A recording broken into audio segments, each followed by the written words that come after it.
Can you hear me? Yes, great. Thank you. Καλώς ήρθατε. Ευχαριστώ πάρα πολύ. And your grandfather is Greek as well, right? Yeah. My mother. Oh, my mother is Greek. Oh, that will go. My father Ukrainian. So there is a real strong connection. Yeah, and I was born in Australia, like quite a lot of your constituents. So thank you, Prime Minister, for being here. We're very privileged, of course, to have you. It is what a critical time in world affairs.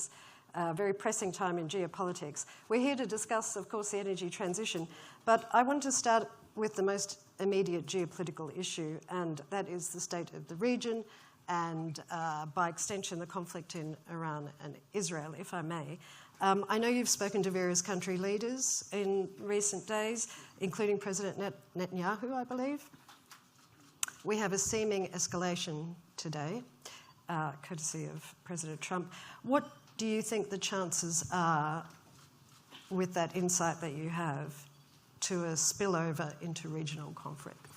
Well, of course, we are extremely concerned about the escalation of this conflict. There doesn't seem to me right now to be a clear off-ramp, although we will continue to insist on two fundamental premises. The first is that Iran cannot obtain nuclear weapons, and the second is that the solution can only be found through a diplomatic arrangement that will ensure and guarantee that this cannot happen. And of course, we all understand that Europe on its own does not have the necessary leverage to bring the parties to the table. Only the US can actually do that. So I think it's really up to the US president to decide which path he is going to take. I think we would all hope that we will not see a further escalation which could have significant geopolitical but also economic ramifications at a time when the first concern of all Western governments is inflation.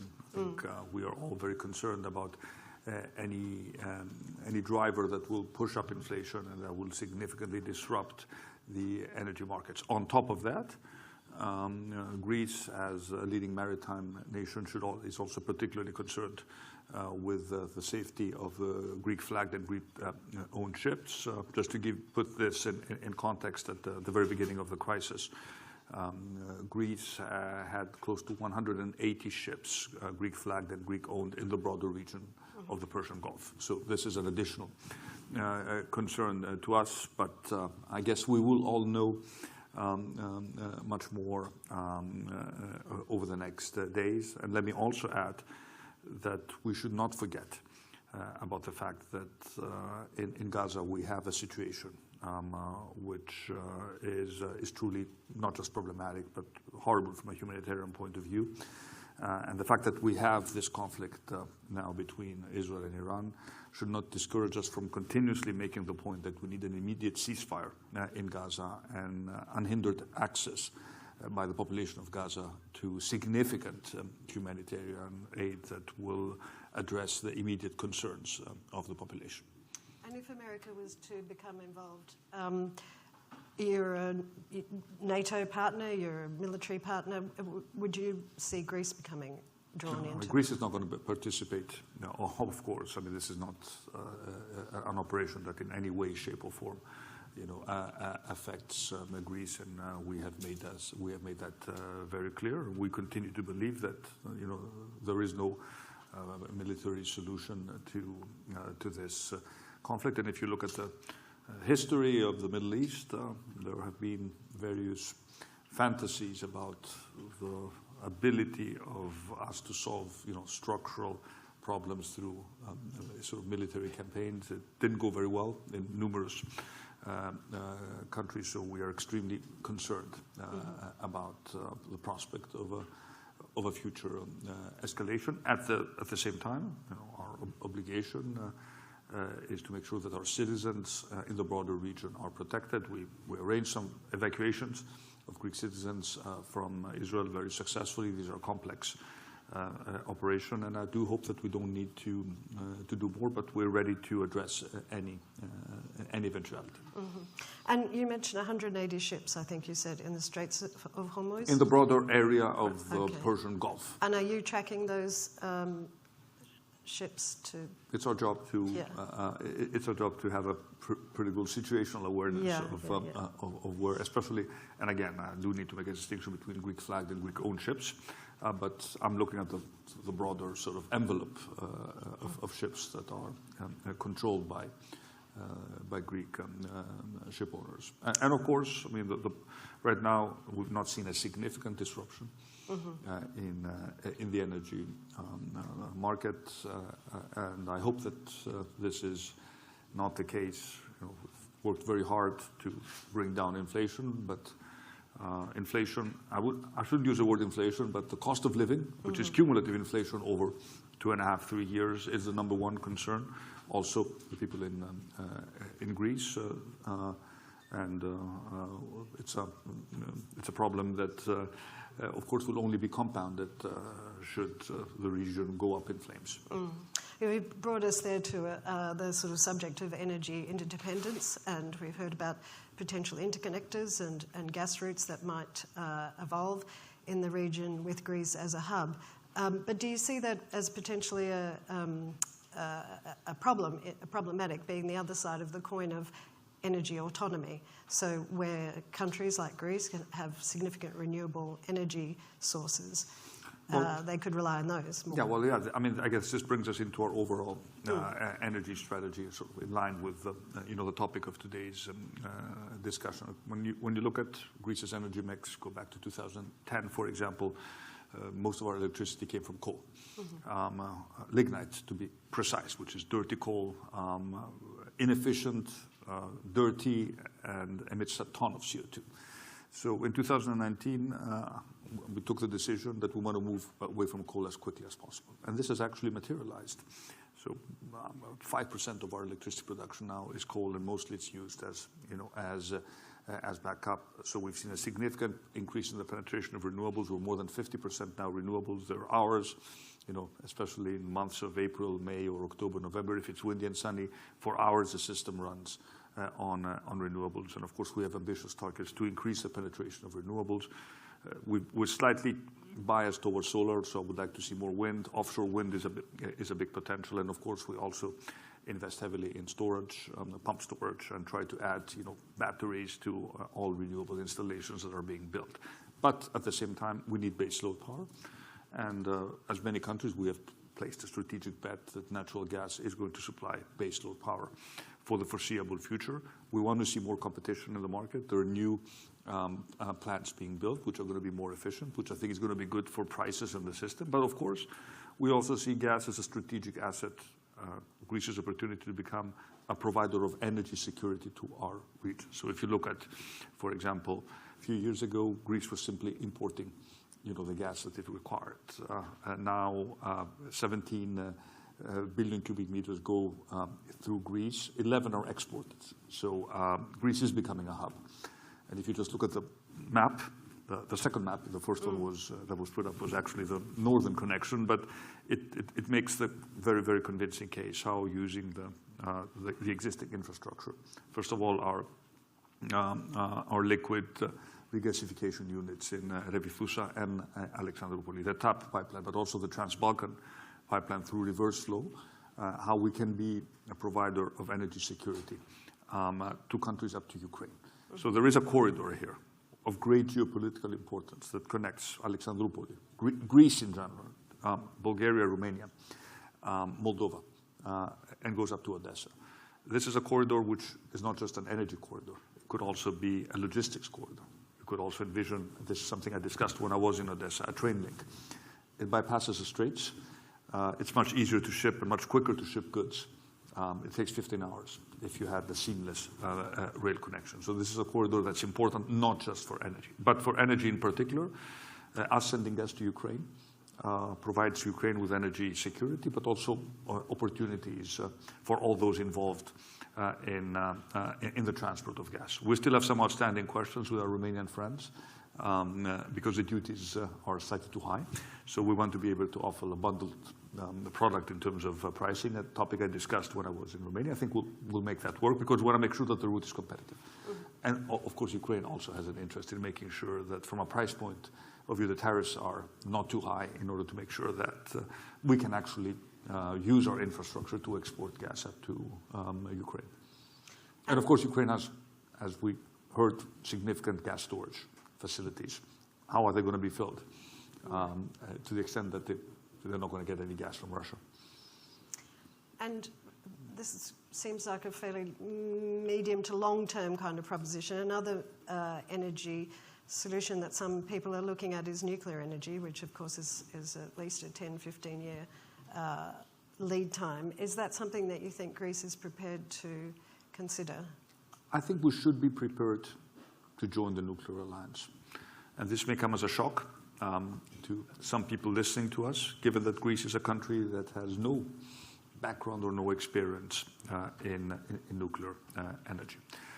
But when I look at the overall energy developments, I see no way for the world to get to carbon neutrality without nuclear.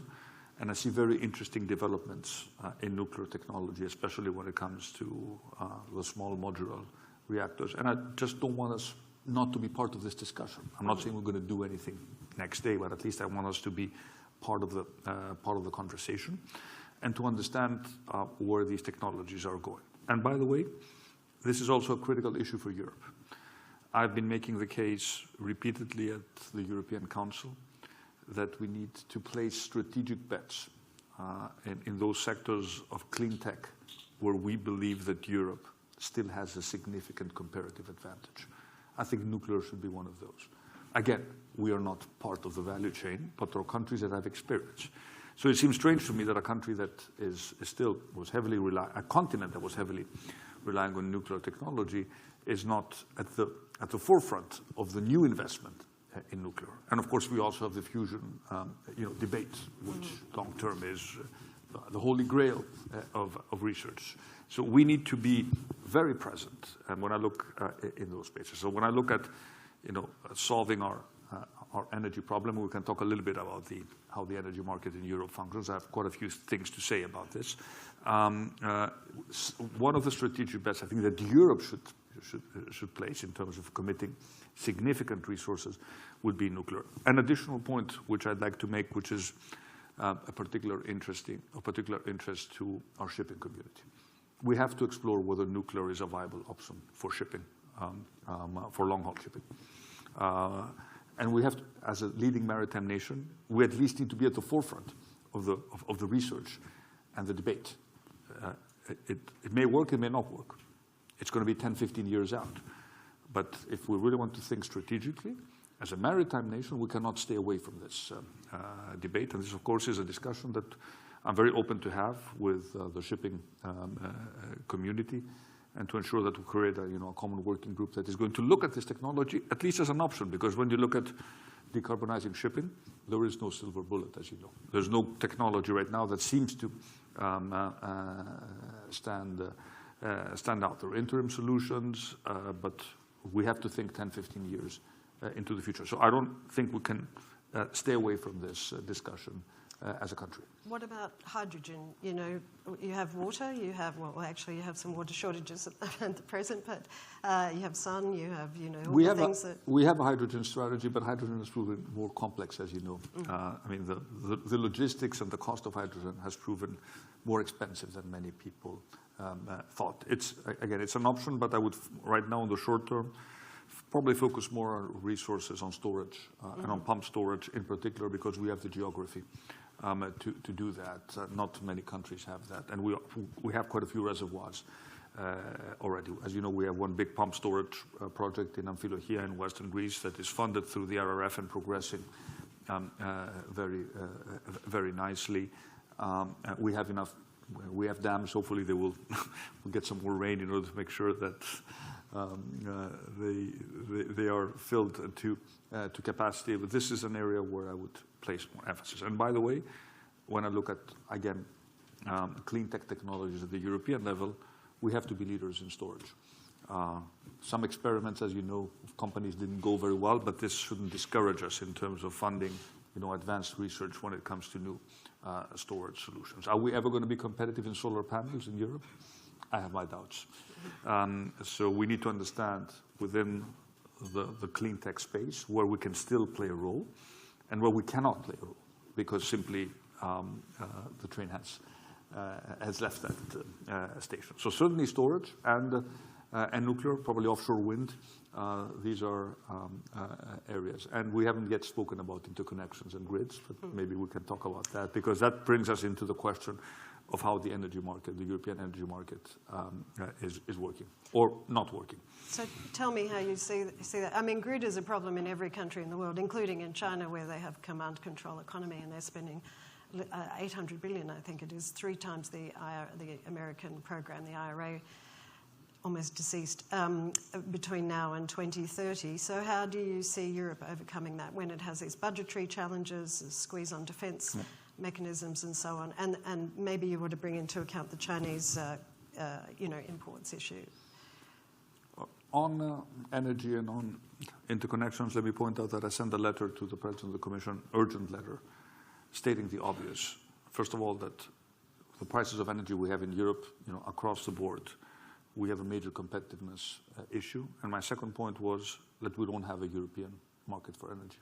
If you just look at the discrepancies of prices between Western and Northwestern Europe and Eastern and Southeastern Europe, we pay much more, systematically.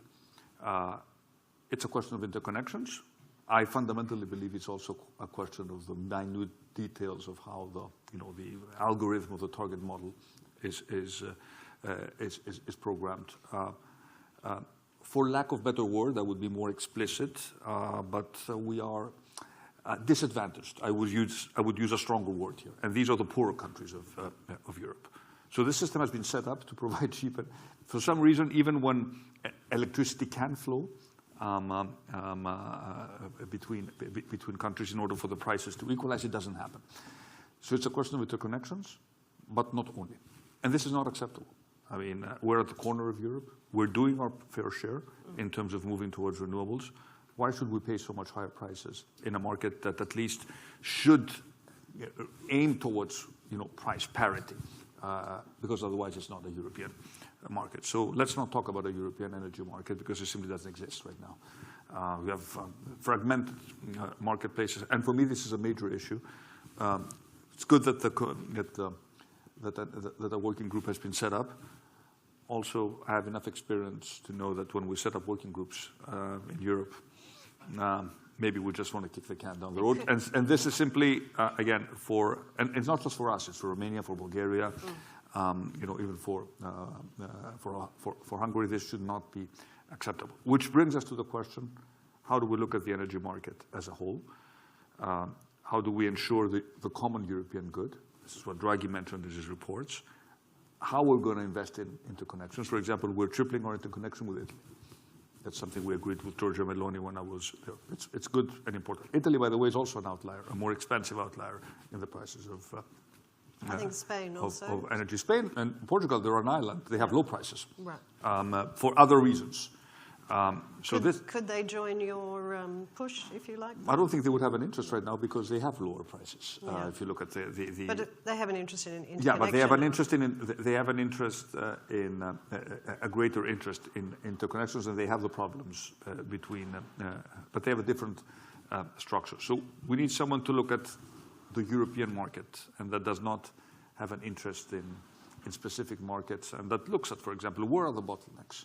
And make sure we have, and I don't have a solution here, to have the financing tools to create those interconnections that would make the market really work seamlessly. So if we have, for example, lots of wind oversupply in the North Sea in the winter, you will have a lot of sun in the summer in the south, and at the end of the day, this energy needs to flow from where it's cheaper to where it's more where otherwise it will be more expensive, and the market needs to equalize at a lower level. Is it a conversation that's reaching the top? Is it reaching Ursula von der Leyen? Are you able to have those conversations? Yes, very much so, and I think she understands it, and I think we all understand that energy is at the center of our approach towards competitiveness, connected to the green transition, and I'm a fan of the green transition, but we cannot have the green transition while at the same time, killing our competitiveness. We spend, years speaking about taxonomy and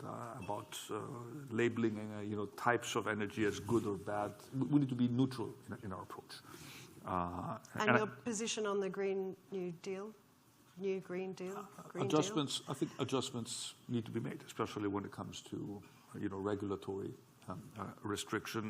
regulatory requirements. We account for 6% of the global emissions in Europe.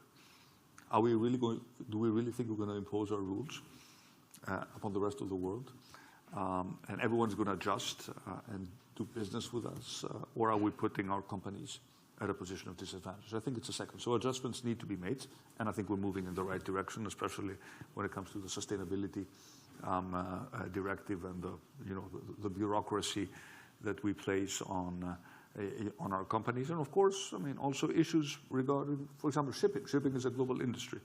How are we going to approach this? There's a global deal right now being discussed at the level of the IMO. What I don't want is to make European shipping less competitive than other. Are you a supporter of a shipping tax?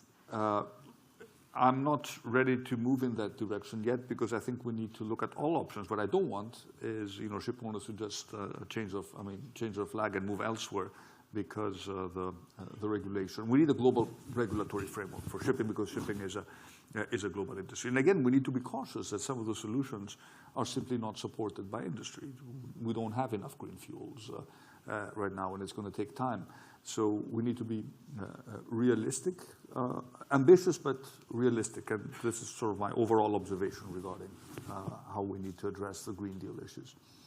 You've had a lot of success in your time leading the country on economic reform, and you have, I think, 2 years left till the next election. So what are your next priorities in that time? Well, look, including the energy transition and so on. We got elected in 2023 with a very clear agenda, build up on our successes, make sure we continue to have solid public finances, and implement structural reforms that will address the underlying competitiveness issues of the Greek economy, notwithstanding the fact that we went through a terrible crisis and that we need to catch up with Europe as quickly as we can. So making sure that we maintain fiscal discipline, recognized by the markets, which it is. Greece is borrowing, 3 to 5 basis points above France now. Who would have thought this would have been possible even a couple of years ago? And we are producing primary surpluses. These primary surpluses, it's very easy to be tempted to spend them on subsidies that sort of may be appealing in the short term, but not particularly useful in terms of building our long-term competitiveness. We have not done that.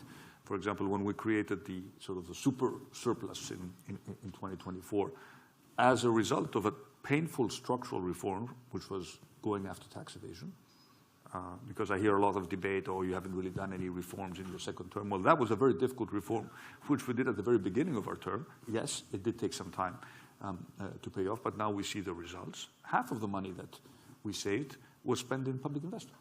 In the past, this would have been given up. And the other half is being spent for income support for pensioners, but also to support people who are on rent, because we have a housing crisis, and we need to address these priorities. So we always want to see whatever fiscal initiatives we take, they need to have a growth component to them, and in terms of attracting investment and making sure that we improve our productivity. And there are issues to address. Justice reform has been a key tenet of our second term.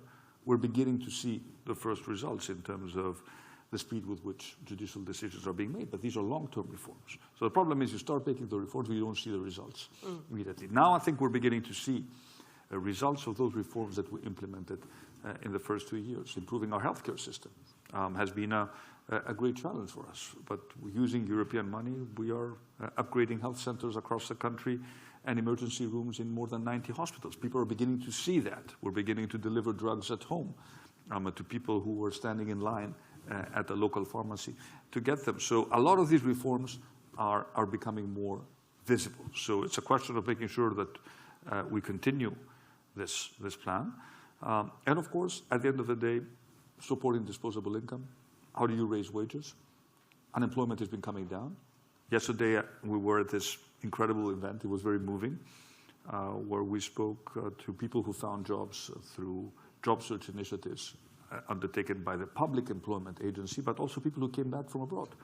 And for the first time last year, we had more people coming back than people leaving. So we have a huge human talent abroad.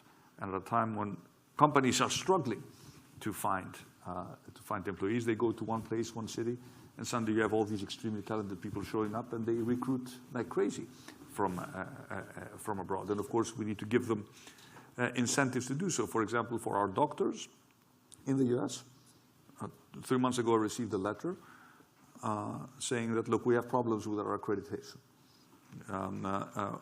Simply our field of specialty or subspecialty is not easily recognized in Greece.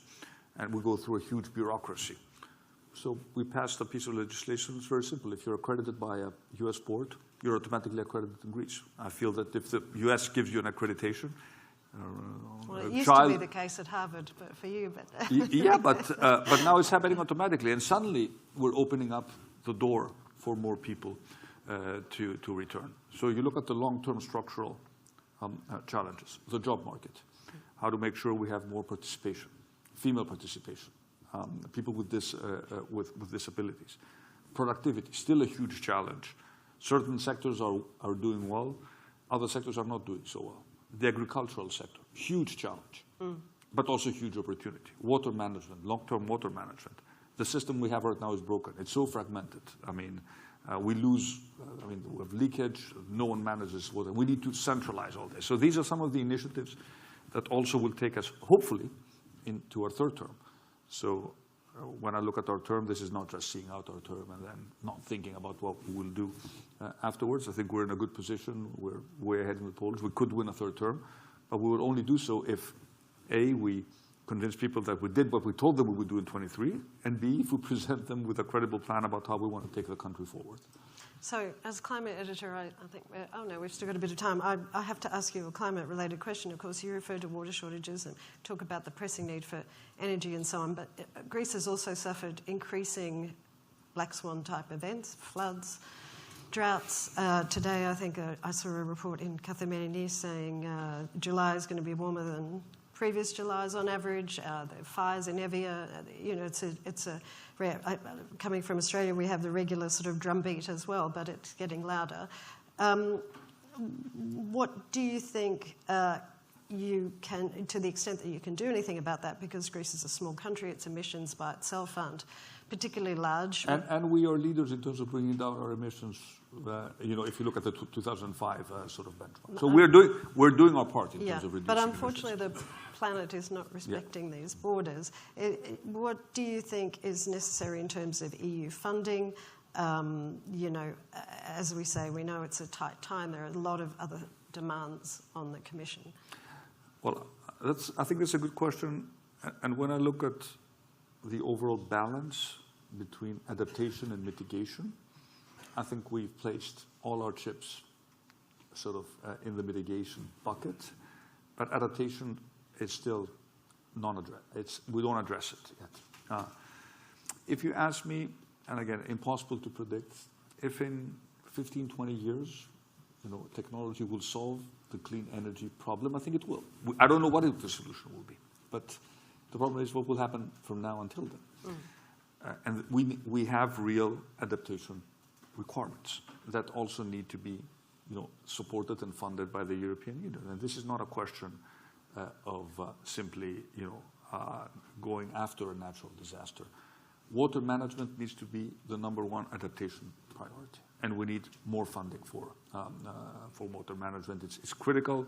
It supports everything we do, including our agriculture, and it's also an important adaptation initiative. And of course, in terms of civil protection, I can't complain because we've received, we have a $2 billion program now to strengthen our civil protection infrastructure. Technology can really help us. We're at the forefront of how we're going to use AI for predictive modeling when it comes not just to weather, floods, wildfires. I think technology will help us on that front. I mean, agriculture is a big export industry for you, obviously. It is a big export, and it can do so much more. So if we export as much as we do, and we are a net exporter in agriculture, not many people know that, with our productivity not being very high, think of what we can do if we can also increase our productivity. So there I really want to look at, the glass half full. But the problem is that we have a system, and we've had legacy problems, that was exclusively focused on how to manage European subsidies. And we've had our problems in terms of mismanagement of European subsidies. We're not the only European country that has had these problems, as if the only job of the ministry would be to sort of hand out subsidies. It's an important component, but we need to think about the long term and the transition of our agriculture towards products that are competitive and we can actually gain more value. And this is intricately linked to proper water management, but also creating scale, convincing our farmers that they need to cooperate more. We've given many incentives, and we have so many success stories. Kathimerini is kind enough to highlight them, across Greece in terms of great success stories of people doing amazing things in the broader agricultural space. And of course, last point, because you speak about climate and the environment, and that is, protection, environmental protection of our seas. This is critical. We've made very bold commitments in terms of, and we will make announcements very, very soon. 2 new marine parks, one in the Ionian, one in the southern Aegean, to exceed the 30% threshold of our territorial waters, protected, high level of protection that will certainly ban bottom trawling in our most sort of sensitive ecosystem. So this is also an area where I think we can be leaders. Mm-hmm.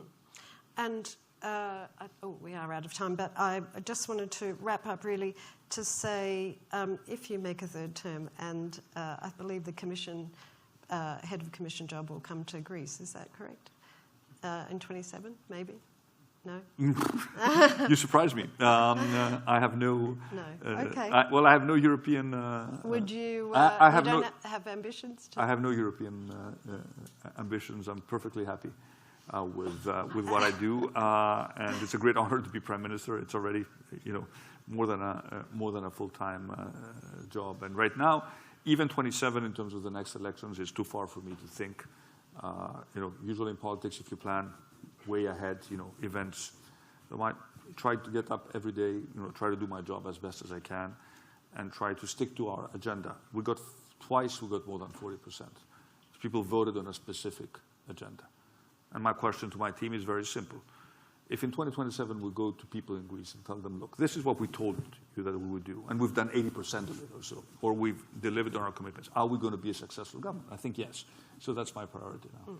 Very good. No, it's just you have such an interesting and diverse pan-European perspective. But that's important to the extent that Greece is punching above its weight in European affairs. And this is important. It's important. I wear 2 hats. My first hat is a hat of the Greek Prime Minister. My second hat is a hat of a member of the European Council that has to think about what's good for Europe, because I'm a European, and also what's good for Europe is good for Greece. So we have to be aware that when we speak at the European Council, we don't only represent our country. We do, of course, and our interests, but we also have to think strategically about what's good for Europe. I think on that very multilateral, cooperative note, we can wrap up. Please thank the Prime Minister for being here. Thank you. Thank you. It's been very interesting.